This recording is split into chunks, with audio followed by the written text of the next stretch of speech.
And there's no time like the present anyway, because that's all there is. So we might as well just talk about it anyway. So today I want to talk to you about time and explain what time is. I don't think, well, in my experience or knowledge, I've never heard anyone break it down like this before. But I could be wrong, but this is my kind of like crack or not attempt, but my kind of understanding and explanation of what time is. It's pretty solid anyway, but let's get into it. You see for yourself. So the first question, the primary question we begin with is, what is time itself? Time is not real, yeah? So what does that mean? Most people think time is something outside of them, right? Most people are completely like enamored and, completely like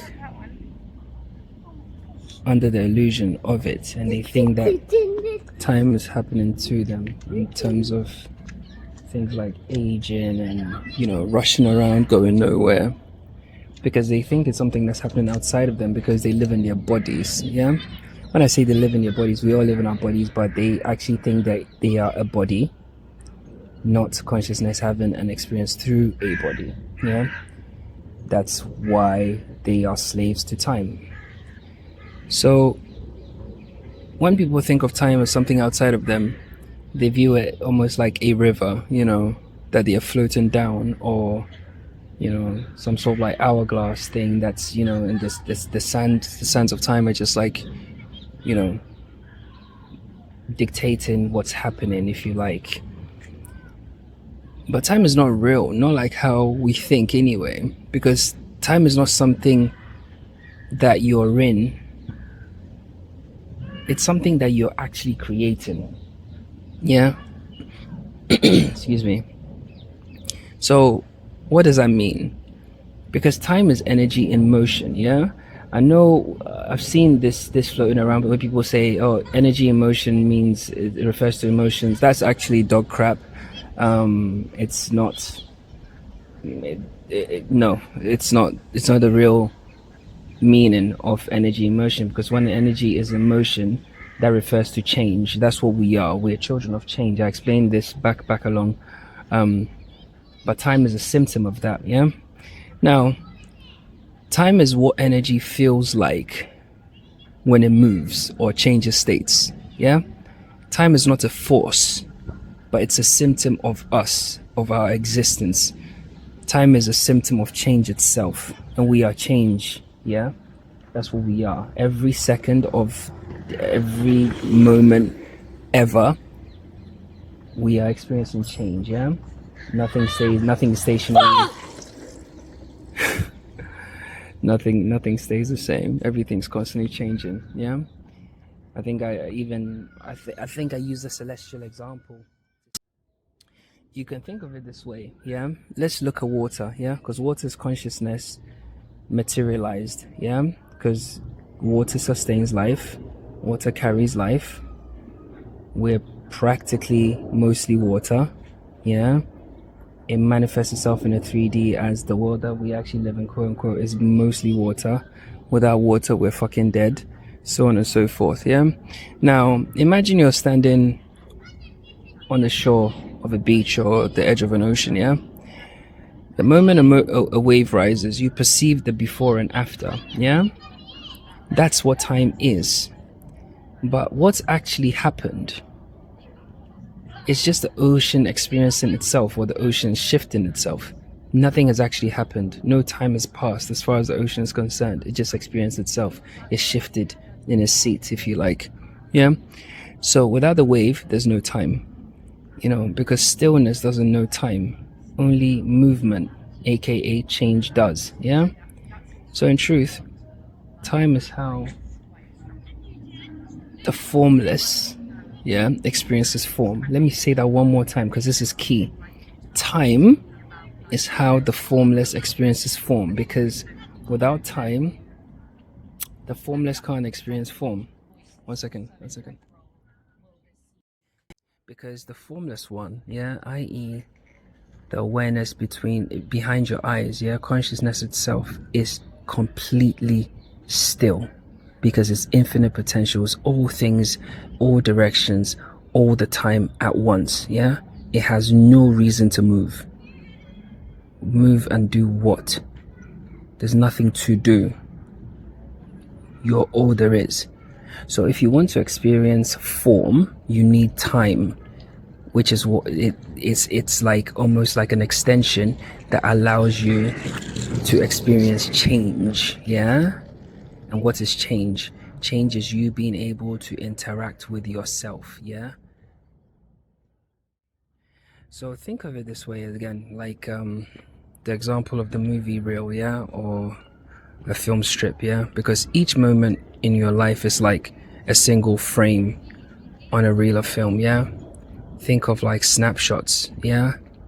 It's still you, it's still everything, nothing is still the same, yeah. But moment by moment by moment, when we add on all the little changes, because change is inevitable, because you're constantly changing, because you're vibrating anyway, bro. Now when we string it all together, yeah, and we run it and we project it through awareness, you get a story. Once you get a story, you get time, yeah, because alone is just a still image. There's no motion and there's no meaning, yeah. There's nothing to kind of like glean out of that. It doesn't tell the full story, yeah. But when we run the reel and project it through awareness, the story is played out and you get time, yeah. So time isn't in the film itself, it's in the viewer, just like the ocean and the wave, yeah. And you are the projector, bro, your physical form anyway. Now let's go a little bit deeper, because this one's a deep one anyway. I'm at the park, so if there's noise, it's inevitable, it's part of the game. Now when we talk of matter, yeah, so we've done time. I hope you're clear on time now. Time and matter go together, yeah. So just like time is energy moving, or energy in motion, or change, a symptom of change, yeah, form is energy stabilized, yeah. What does that mean? So I think I spoke about this in the previous video where I was talking about water to ice. So think of water, yeah, the example of water. And water can change states, yeah, because water's consciousness materialized, if you like, and it can change states from one to another, yeah. And this change, the changing of its states, yeah, is dependent on its frequency, yeah. So there are elements within this container of experience called life that can cause water to change water's frequency to high or low, yeah. So high is through heat, which will turn, water invisible, turns into steam. We can't even see it then, it just disappears right in front of our eyes, right? Now, but at the same time we can still feel its effects, yeah, from the perspective of the perceiver. Now within this container, there's something that can also lower the frequency of water, which is the absence of heat, yeah, which is cold. And if we lower it a bit or slow it down a bit more, because it's frequency based, then we end up with ice. Now this invisible thing, steam, has now become solid form, yeah. So matter is just energy frozen into shape, literally, which means that your body, your phone, your desk, the girl or guy that you obsess about, all that stuff is just energy playing the role of solid for a while, because that's literally what it is. It can't be argued with, bro. It's irrefutable, because water, yeah. Now I want you to also really think about this, yeah. Okay, so what are we talking about? We're talking about time, we're talking about matter. Now if matter is like energy slowed down, and we are energy in form, then does that mean that there is energy within energy? Yeah, because that's the only way consciousness or energy can be in form, right? And you will not be wrong if you ask that question. Let me show you why. Because if we go deeper, energy doesn't exist in something, right? It nests within itself. Yeah, I remember one of the OGs left a comment saying it reminded him of the babushka dolls from Russia. Now, when I say energy nests within itself, it's like what I've always told you. It's a fractal within a fractal. Yeah, just like a hologram where each piece contains the whole. Yeah, because energy itself self-organizes, right, into fields within fields within fields within fields within fields. Yeah, what does that mean? Because your thoughts are energy. Yeah, inside a brain made of energy, living in a world made of energy, inside a dimension that's, you guessed it, energy. Yeah, so you're not in energy, you are energy witnessing itself from within. Yeah, it's mad. So yeah, anyway, let's focus. So like I said, energy self-organizes and it nests within itself. Yeah, so your thoughts are energy, living inside a brain made of energy, living in a world made of energy, inside a dimension which is energy. Yeah, so you're not in energy. Yeah, you're not experiencing energy like from some weird vantage point, right? You are energy witnessing itself from within. Yeah, you are energy itself. Now, when we talk about,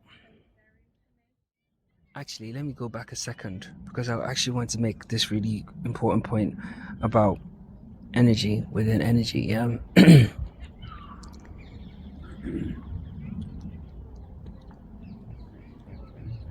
You have to kind of really appreciate the kind of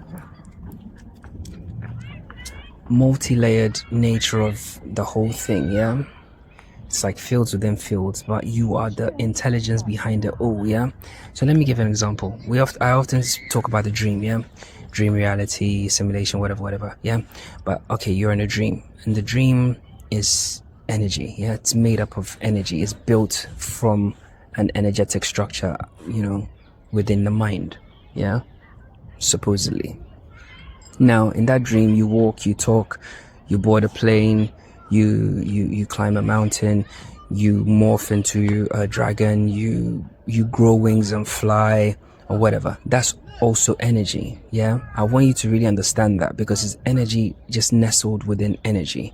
Yeah, so you yourself, yeah, because all these things are just fractals of the one. Yeah, that's what you are. So you are energy in form, experiencing time.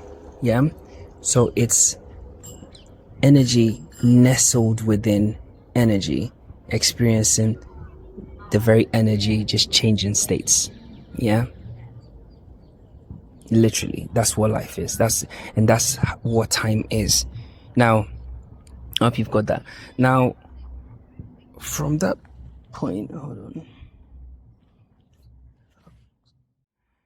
So time is what energy does. Yeah, time is what energy does, but you're the awareness behind the energy. Yeah, and you existed before the wave rose, and you remain when the wave collapses.